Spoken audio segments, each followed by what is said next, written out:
Good morning to all. ఆ పరమ తండ్రి మిమ్మల్ని ఆశీర్వదించునుగాక, తన మేలుతో సమృద్ధి మిమ్మల్ని నింపునుగాక, తన కృపను మీ మీద సమృద్ధిగా విస్తరింపజేసి మీ క్షేమం విస్తరింపచేయునుగాక. ప్రియులారా, అనుదిన కృపలో వస్తున్న లేఖన భాగం మనం చూసుకుంటే, లేఖన భాగము లూకాసు వార్త 3వ అధ్యాయము మనకు ఈ యొక్క 5వ వచనంలో కనబడుతుంటున్న శ్రేష్టమైన మాట మనం చూస్తుంటుంటే, పరమ తండ్రి యొక్క మార్గం వంకర మార్గములు తిన్నని వగును, కరుకు మార్గములు నున్నని వగును. కాబట్టి అవును, ఈ యొక్క మాట బాప్టిజం ఇచ్చి యోహాను దగ్గరికి వాక్యం వచ్చినప్పుడు ఈ మాట ఆయన గురించిన రాయబడిన లేఖనం గురించి రాయబడుతూ వచ్చింది యెషయా గ్రంథంలో. కాబట్టి యాషువా మెస్సియా యొక్క ముందు బాప్టిజం ఇచ్చే యోహాను గారు వచ్చినప్పుడు ఆయన ఈ లోకంలో ఆ యాషువా మార్గమును సిద్ధపరుస్తూ వస్తుంటున్నాడు. కాబట్టి ఆయన గురించి రాయబడిన మాట, ఆయన అనేకులకు స్వార్థం ప్రకటిస్తూ వస్తుంటున్నప్పుడు ప్రతి పల్లము పూడ్చబడును, ప్రతి కొండయు మెట్టయు పల్లము చేయబడును.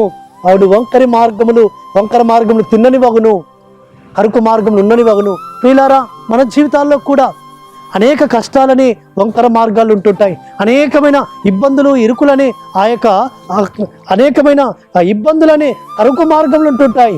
అవన్నీ కూడా పూడ్చబడాలి, అవన్నీ కూడా నున్ననివిగా మార్గాలుగా మార్చబడాలి, తిన్నవిగా మార్గాలుగా మార్చబడాలి అంటే మనం ఏం చేయాలంటే మన సర్వోన్నతుడైన, మన రక్షకుడైన, విమోచకుడైన యెహోవా మెస్సియాను ఆశ్రయించాలి. ఆయన మన మార్గములన్నీ కూడా, మనకున్న వంకర మార్గాలన్నీ కూడా తిన్నవిగా చేస్తాడు సుమా. కాబట్టి మన యొక్క జీవితాలలో అవును, మనము వెళ్ళలేని ఆ క్లిష్టమైన ఆ యొక్క వంకర మార్గాలలో ఆ పరమ తండ్రి వైపు చూస్తున్నప్పుడు మన మార్గాలన్నీ కూడా చక్కపరుస్తాడు. ఆయన నున్నవిగా చేస్తాడు. చక్కగా ఆయన అడ్డంకాలన్నీ కూడా తొలగించి నున్నవిగా చేసి ఆయన మనల్ని తిన్నగా నడిపిస్తాడు సుమా.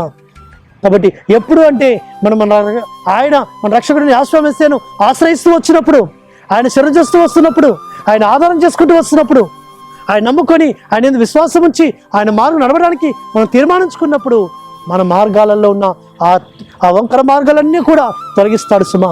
కాబట్టి ఈ లోకంలో కూడా మనం ప్రయాణం చేస్తున్నప్పుడు మనం వెళుతున్న ఆ యొక్క రోడ్లు వంకరగా ఉంటే ఏ విధంగా ప్రయాణం కష్టమవుతుందో, మనము ఆత్మీయమైన జీవిత యాత్రలో కూడా మనం వెళ్తున్న కష్టాలు, నష్టాలు, ఇబ్బందులు, అవమానాలు ఆ మార్గాలలో మనం వెళ్తున్నప్పుడు అవన్నీ కూడా చక్కపరచాలి అంటే ఆయన దయ కావాలి, ఆయన కృప కావాలి, ఆయన కనికరము కావాలి, ఆయన సహాయం కావాలి. దాని కొరకు మనము ఆయన కృపను వేరుకుందాం. అట్టి విధంగా పరిశుద్ధాత్మ తండ్రి మనల్ని నడిపించును గాక. ప్రార్థన చేసుకుందాం. పరలోకమందున్న మా తండ్రి, సర్వోన్నతుడా, వంకర మార్గం తిన్నవగును, అయ్యా కరుకు మార్గం ఉన్నవగును వచ్చిన ఆ వాగ్దానమును మా పక్షములకు నెరవేర్చమని ప్రార్థిస్తూ, మానసికుడు విమోచకుడు నజరేయుడైన యెహోవా మెస్సియా అతి పరిశుద్ధమైన నామమున స్తుతించి ప్రార్థించి వేడుకుంటున్నాము తండ్రి, ఆమేన్. మన సర్వోన్నతుడు సర్వాధికారి అయిన యెహోవా మెస్సియా కృప, ఆయన కనికరము నిరంతరము తోడుగా ఉండి మనల్ని నడిపించును గాక. ఆమేన్.